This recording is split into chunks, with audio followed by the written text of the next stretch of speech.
Okay, so Kennedy, um, one of the things that we do get asked is like, what can I expect to experience through this? And so I wonder if you could Mhm. take a moment and just talk in very broad terms, like, what do your clients actually feel? Like, what do you notice? What do they Mhm. notice as an impact of participating in this protocol? Mhm. First of all, everybody's nervous system is different. So you can have 10 people going through the SSP at the same time, and they will have different experiences. Cannot stress this enough. Okay. So it is really going to depend on the history of your nervous system, what type of activation you go through, what sort of those pathways and patterns are. In general, I'm going to give you a really wide sort of breadth of examples because that is what happens. Some people, in that first little bit, as their ears are getting used to the sounds and the filtering on the music, they may experience some tingling in the ears. I've had a client that had sort of tingling down the face, change in heart rate, change in breath, sort of that sweating response in the palms happened to one client.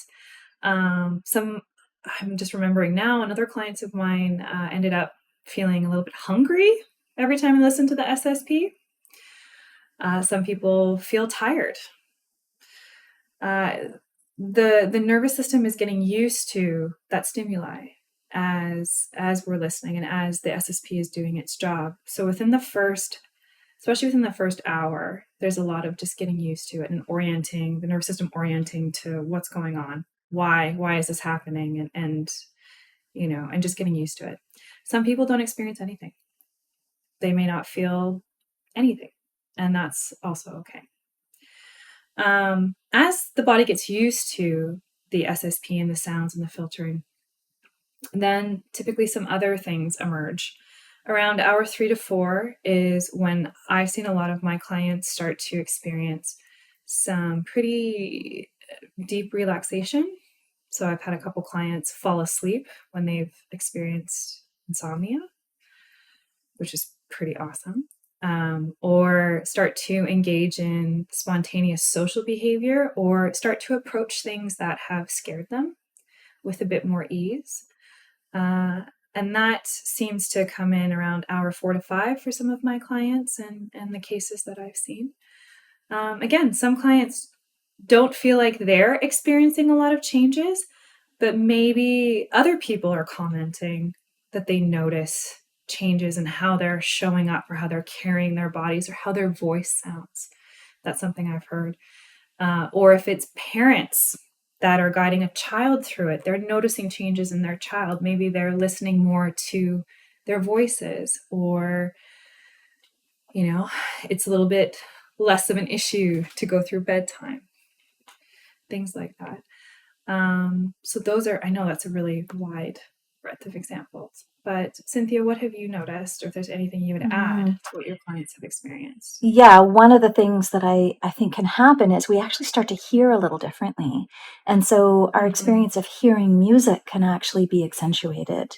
Mm-hmm. I've had people who feel they can sing, a wider range of notes, and they enjoy listening to music more afterwards because they're hearing it a little differently.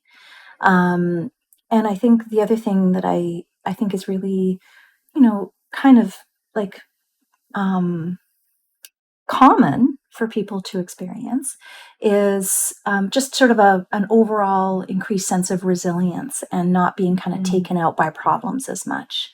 Just sort Mm-hmm. of more able to kind of bounce back and recover, I would say, is probably the biggest thing that I've noted.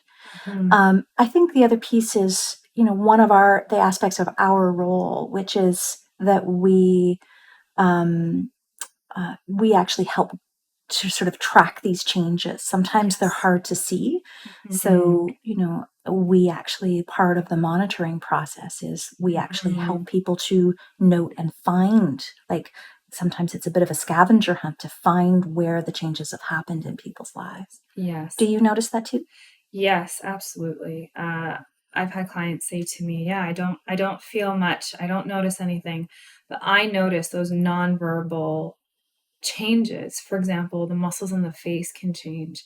The tone of the voice can change. The sort of brightness in the eyes can start to shift. And it's hard to see that when it's you going through it. We will reflect that back to you, and we will reflect things like, oh, that stressful event that happened last week. It sounds like you only spent a couple of days distressed about that, when normally it would have been 3 or 4 days feeling distressed about that. So they're able to come down a little bit more, deactivate a little bit easier. So that is part of our job, to reflect that back and to cement those changes.